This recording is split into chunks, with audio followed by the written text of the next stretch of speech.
everyone. I hope you found ways to enjoy the very muggy and very boring day across much of Mississippi and Alabama. We just had a low cloud base that kind of kept us fairly mild in terms of our temperature, and there was a light breeze out of the northeast at 5 to 10 miles per hour, so it was just a very normal weather day in a sense. I feel like if you think about what is just a normal day in terms of weather, I feel like today was kind of it, just bland, average, normal looking, but we're going to be seeing just a low cloud base settling in for the rest of the night tonight. Temperatures are going to be staying fairly mild into the overnight hours. We're not going to be seeing all that much of change just because that low cloud base is going to trap a lot of daytime heating in to the overnight hours. So overnight, we're not going to be seeing all that much rain or temperature change, and that will continue into tomorrow as well. Monday, 6 a.m., you're going to be waking up to start your day. There's a chance for an isolated shower indicated by these small little green dots, and we're just going to be seeing more isolated on Monday as we go on throughout the day. Just a lot of cloud base, but all eyes are on the system down in the Gulf of Mexico. It's going to continue to propagate more towards the northeast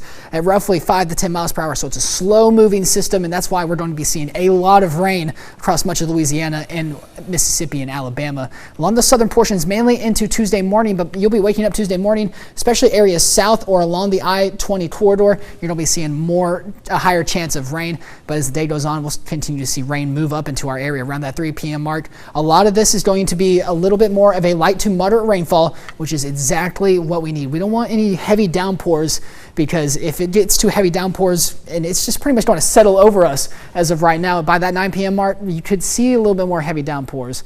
And with the heavy rain settling in and just going for hours and hours and hours, well, that causes more issues, because you might think that our ground might just soak it all up like a sponge, but it actually could be leading to more flash flooding issues. So we're going to be watching out for that, especially Tuesday into Wednesday. So mainly into the overnight hours as well, because as I said, it's going to be just settling in for quite some time, and then it will continue wave after wave after wave on Tuesday into Wednesday of just more and more rain, which will lead to rain totals anywhere from 1 inch to about 3 inches across much of our area.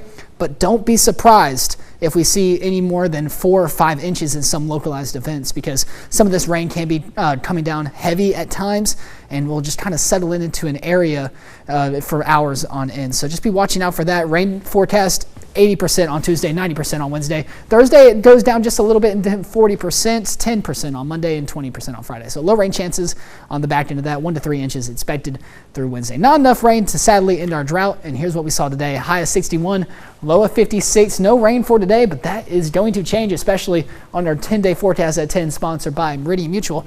Tuesday into Wednesday, 80% and 90% chance. Temperatures will stay fairly cool, so if you're going to skip school, kids, that is the day to do it. Tuesday and Wednesday. I know I shouldn't be promoting that, but I